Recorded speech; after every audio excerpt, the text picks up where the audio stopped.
yes, let's round out the evening with our movie review, and that is Death to Smoochy, which came out surprisingly a year after 9/11. Not an exact year, but actually, yes, like just a few months after 9/11. Oh wow! I didn't realize it was. It came out February. It released February 28th, 2002. Oh wow! Okay. Yeah, so this movie came out like fresh off of 9/11. What were your thoughts on the movie, Andy? I think overall I liked it. But let me just give you a quick kind of synopsis of the movie. What is it? Well, Smoochy is a dark comedy about the seedy kind of underbelly of children's television programming. Yeah, it is. Yeah, it's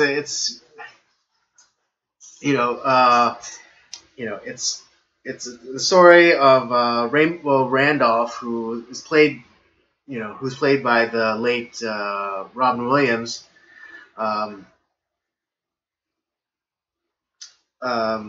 He's a very he's a very popular television children's television host, but he gets embroiled in a bribery scandal and subsequently fired from his TV show. And in a panic, the executives of the network endeavor to find a morally upstanding, squeaky clean new TV host, and they do that in Sheldon Mopes, played by Edward Norton, and his character of Smoochy. And after much success, Smoochy is catapulted to fame, and what is it? Rainbow Randolph is throughout the movie is trying to destroy Smoochy, and and try to reclaim his fame and time slot or TV show at the network. And with all that being said, I will still say I really enjoy this movie. I enjoyed the very first time I saw it back in like the early 2000s. Watching it again, I still enjoy it. It's really great fun. It's kind of a zany premise of talking about the kind of seedier side of children's television. With all like the deals, making money off of toys and advertisements, and doing like and working with certain charities. They kind of make it out to be like this kind of mafia style movie, about children's television shows. And all these like past children's show hosts who've been like, oh yeah, he's a smack hound, and like all these like right, yeah. All these guys have had like these horrible vices and like have been which has cost them like their show, and it's like they right, yeah. Come out even of the there's that scene where the two executives are going down the list of possible replacements, and they're just like, oh, he's a cokehead, or he diddles kids, or on and on and on. Yeah, it's insane. Yeah, and then like they finally get down to Edward Norton's character, Sheldon Mopes, and then I guess he does have a reputation of being like so clean, he makes Mr. Clean look dirty by comparison. Yeah. And so, what was it? Catherine Keener, her character is Nora. Nora, that's right, Nora. She is sent down to go recruit him,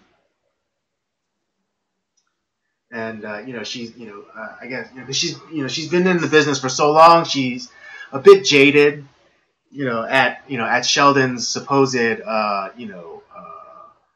almost Brady Bunch levels of wholesomeness. Yeah. And but she eventually falls for him because of his upstanding morals. Yeah, the whole movie is just it's like a zany, like dark zany fun. I mean, it's you had like I said, all these people that are trying to get a piece of Smoochy to like kind of in a way corrupt him. And say what you will about Sheldon Mopes, he kind of starts off as this weird soy boy eating his soy dogs with almond butter that he carries Yeah, with that's him. right. That's right. And just kind of this like goofy, wholesome like attitude. But in the entire film, despite all the things that like people try to get him to do to compromise, he never once compromises his values. Right. Yeah. No matter like how many like temptations or prodding that the execs do or like his newly signed manager does, he remains true to his convictions and to his integrity. And yeah, Robert, before during the day we were kind of talking about it, and he was talking about how Sheldon's a soy boy, and I was like, yeah, he's a soy boy, but he sticks to his convictions and keeps his integrity, and for that, I could respect him for that. Yeah, and he was of all the people there, he was the only one that gave a damn about the kids. Right, because one of the I guess story like subplots is that every children's television host does an ice show, and the ice show is just a way to make it's supposed to be for charity and to raise money for whatever some charity, but it's also a way to kind of skim off the top, through vendors and merchandise and and ticket sales and what have you. But Sheldon is staunchly against such things. Um, but he eventually comes after we're kind of jumping around here a bit. But he eventually decides to do it. But he says it's like, oh, like no one's gonna make make a cent off this, and all the proceeds are gonna go to where they're supposed to be for the children's hospital or whatever such charity. And of course, like his handlers are freaking out because like no one does this. No one goes against this charity or that charity, because it seems like, because they make it even sound like the charities themselves are in it for for to make a little to skim a little bit off the top as well. Well, that's true in real life too, but that's a right. Story. I mean, it's there's some reality in this movie, even though the kind of like kind of high energy zaniness that is involved. But yeah, there's a kernel of truth in that. And so he's like saying like, oh, Sheldon's character says like, oh, I'm gonna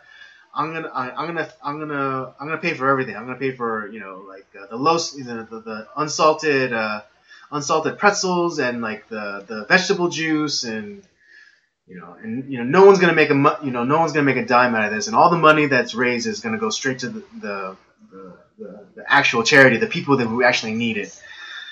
And again, his handlers are freak out, and so they hire this old children's television host who's now a junkie, and they promise him if they hire him as a hitman, and and they promise him if they assassinate Sheldon, then they'll give him back his TV show, and he'll be back on top. Yeah, it's well, it's like was it because initially like when he was starting to do his the ice show and was saying this stuff, the guy who ran one of the charities, who was he was like, all right, well, we got to get rid of this guy. And earlier in the movie, there's this Irish mob group that runs this restaurant that they all seem to eat at for some reason. And one of the sons of the lady, the lady mobster who runs the front is an old boxer named Spinner Dunn, who has been hit in the head a few too many times. Right, yeah, and And what is like he has the disposition, or was it Edward Norton's character Sheldon? He says like, oh, he has the disposition of a 5-year-old. yeah, and so because he's like, he kind of like, he's such a nice guy. It's like, so he kind of gives him this like kind of bit part in the shows that he could be a part of it, and because he likes Smoochy a lot. And it's like, and then initially he was like kind of like one of the cowbell guys who like he couldn't. Yeah, he's the cowboy guy in the band. But he was of course he was offbeat, and the mob lady. It's like, give him anything that doesn't have like a horn or a bell or anything. Yeah, anything that makes too much noise. Tommy Cotter. That was the character's name. Yeah, she was like basically saying like, oh, can you it was a great thing that you gave him that part on your show, but can you please give him another one that doesn't involve cowbells or any other sort of instruments? And so he does, and he creates Moochie, Smoochy's cousin, and when what was it, Merv Green, he was kind of the representative for one of the charities. Who was the guy that played Merv Green? Because he played a part on Simpsons at one point. I can't remember his real name. I know. Yeah. He's done a lot of work. Harvey Feinstein. Yes, thank you. Right. He was also Robin Williams' gay brother in Mrs. Doubtfire. That's right. And he was Jeff Goldblum's boss in Independence Day. That's right. Yes, why I know these things, I don't know, but they're only useful to me in certain situations, just like this. But yeah, Merv Green sends. What was that? I remember him being Homer's assistant, Carl. Right. Carl. But anyways, yeah. So Merv Green, the guy who's a representative of one of the charities, sends 2 goons to kill Smoochy, and he says, "Oh, just kill the rhino." But seeing as how Sheldon just created the character of Moochie, and Spinner, being so in love, that he just being in love with Smoochy, and just not, and he didn't take off his costume at the end of the show. And he's walking around, the two thugs off Moochie's Spinner Dunn, and of course that doesn't sit too well with Tommy, and they exact their revenge. Yeah, and then the ice show is kind of like in remembrance of Spinner, and it's Moochie. Yeah, it was. The other really one of the other great parts too was one of the schemes that Rainbow Randolph pulled off to try to eliminate Smoochy. Mm-hmm. Was he kind of went in disguise and kind of it's like, oh, we need you for some charity for like to kind of do like a couple songs for this like kids charity. It's kind of in the middle of nowhere. Would you be able to do it? It's like, yeah, okay. And so he's kind of, it's in this like abandoned warehouse out in the middle of nowhere. This out in the industrial part of of the city, and there's bulldozers all around. And then he goes up on stage, and the spotlight's right in his face and in his eyes, and he can't really see anybody, and he starts playing his Smoochy songs, And then he's like, and then no one is singing along with him because he's trying to get the kids to sing along, but no one is singing along, and so he finally says like, hey, can we cut that spot and bring up the house lights, and then when that happens, what you're expecting to see auditorium or whatever filled with kids, but it just so happens to be a Nazi rally. Yeah. Who also happen to love Smoochy for some reason? What the hell? Right. It's like you see all these brown shirts and the SS uniforms, and then all of a sudden the swastika banners fall down, and one right behind them, and then one guy just stands up and is like I don't know, with such great enthusiasm because I don't know, he loves Smoochy, and says like, hi Smoochy. I about fell over when I saw that. I was like, I forgot about that scene. It's just like, yeah, me too. I totally forgot about that scene too. And then they vilify him because it was right after the right, SWAT, and then all of a sudden the police come and raid, because it's like an unlawful assembly, and so of course the headlines of this in the papers and then in the news is that Smoochy's a secret Nazi. Yeah. Which is not unlike what stuff that's happening today. Right, all those yeah. secret Nazis. Precisely. Is Smoochy code for white nationalists? Right, yeah.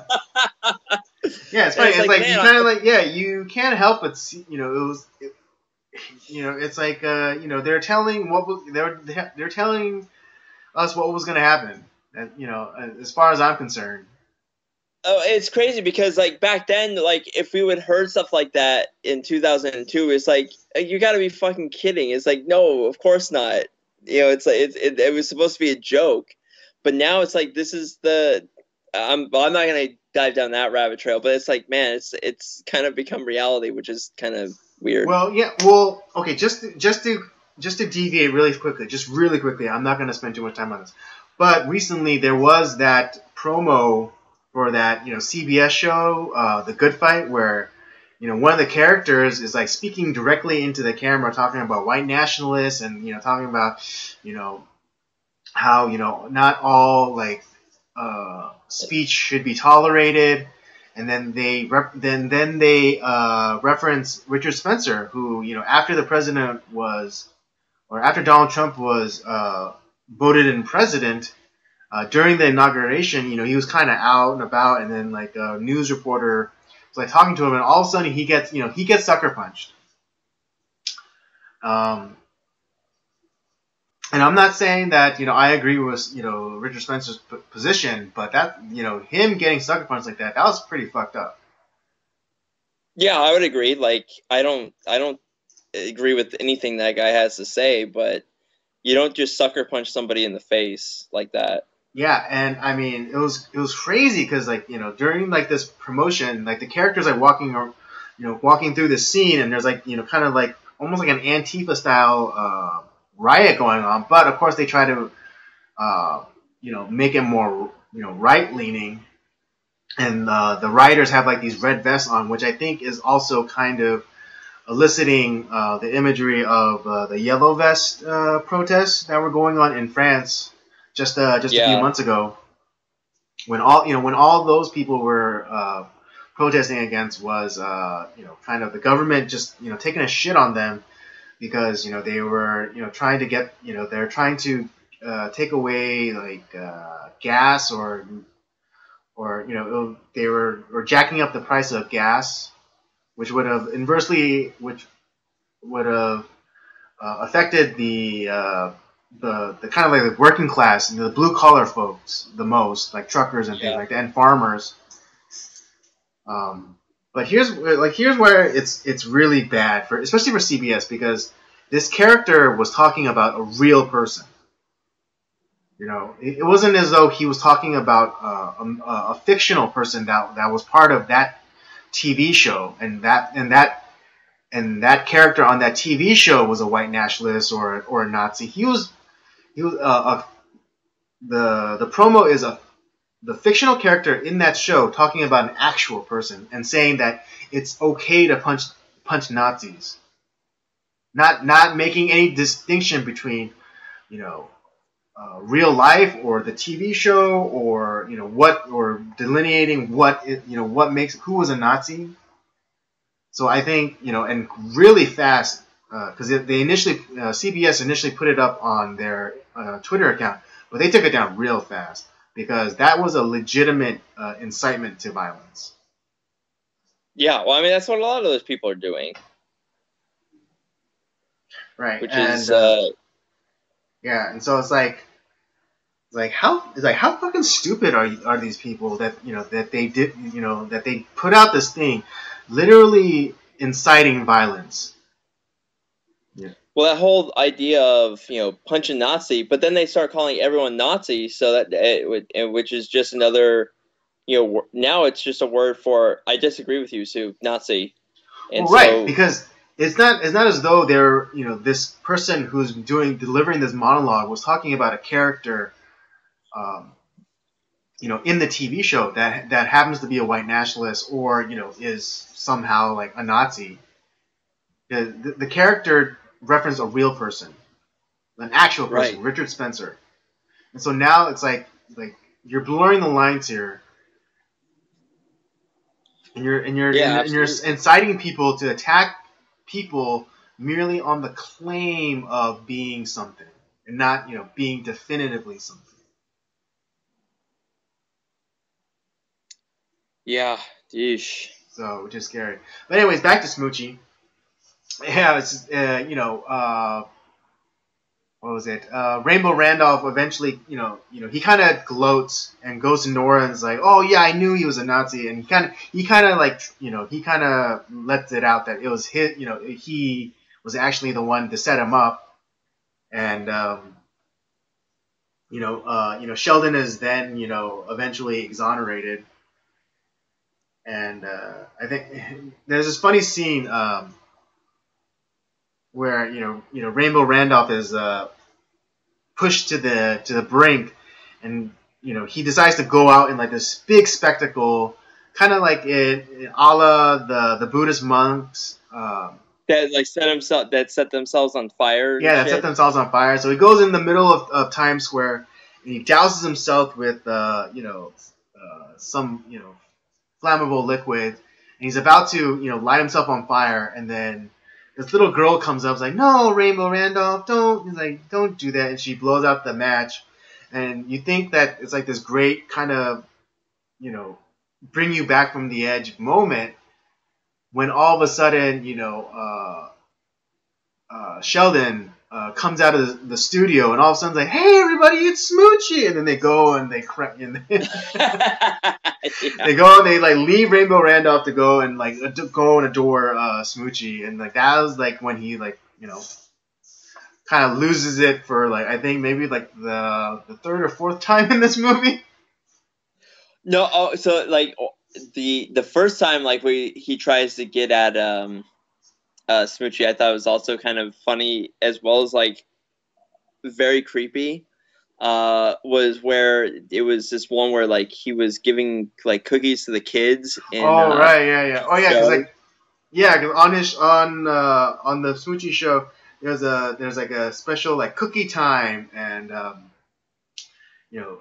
Rainbow Randolph switches the cookies for penis shaped cookies. And, yeah, but Sheldon being a smooth customer, he quickly switches like, it around. He's like, "Oh, look at this rocket ship," and he's like, woo! and so he's like, "Woo!" And he's like, starts playing it with like it's a rocket ship, and then that's Rainbow Randolph comes and is like, "What are you talking about? That's a cock." It's a cock and balls, you fucking idiot! It's like oh my god, it's such an awful, but like it's still a hilarious scene at the same time. It's just what about when really great in this film. what about when he calls in with like the death threat? Yeah. He's like, hey, Yeah. it's like, and he's just like, hey, you motherfucker, it's rhino season, and I'm about to go on safari. Yeah. Oh my gosh. Oh man, Robin Williams was the best. Oh, He was great in this film. I mean, seriously. he's a complete psychopath, which is, Hmm. which Robin Williams plays. He plays a good psychopath. He does. I mean, this is kind of a more zany kind of psychopath because he did play scary psychopath in a few movies. Yeah, Um, very well. But no, this one was yeah, this one was a just little a bit more of the zany. enjoyable type. Yeah. Oh, it was great. And then, but he ends up being kind of like Sheldon, being the guy that he is. Like he never like hated Rainbow Randolph. Like he's just like, I feel bad for the guy, and Right? like he ended Yeah, up, because he just showed because of that, he ended up compassion winning him on. over. Yeah, he Sheldon's character.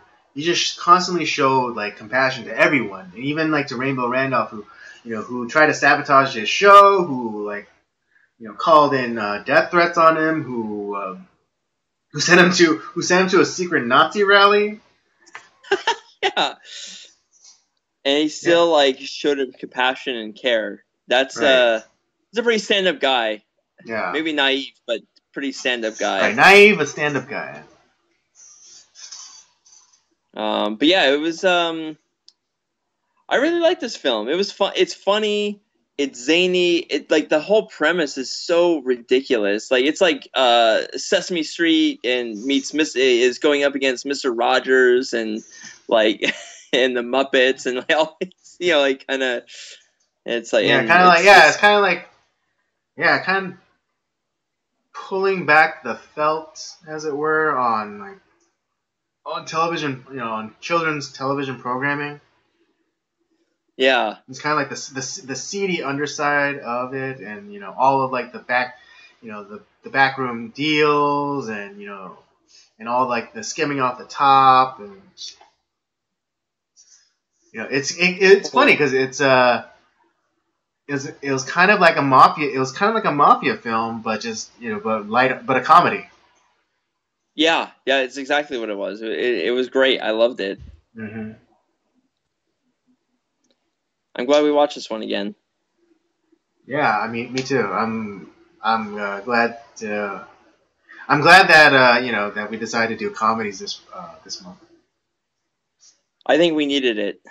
Yeah, absolutely, absolutely.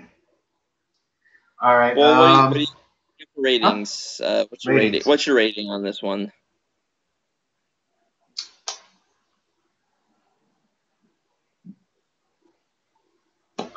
I think I'm gonna give it a 4.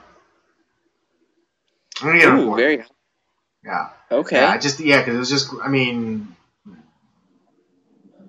Looking back on it, it wasn't like the perfect movie, but given the performances, particularly from Robin Williams, uh, and just like the kind of the zany, absurd premise of the movie, yeah, I definitely give it a 4.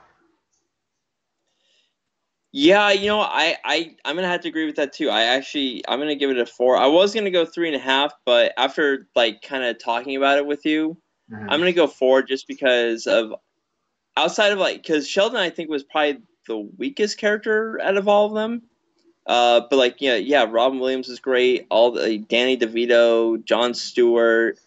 Um, Well, because if uh, you think about it, this movie really is about Robin Williams' character, even though the because it's about Rainbow Randolph's redemption arc.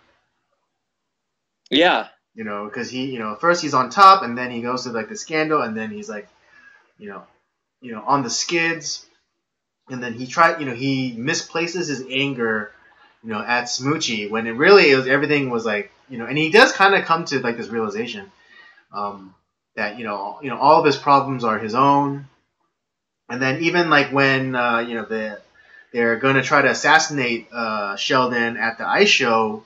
Rainbow Randolph is the one to go and you know uh, try and stop him, or try to stop Yeah. the assassin.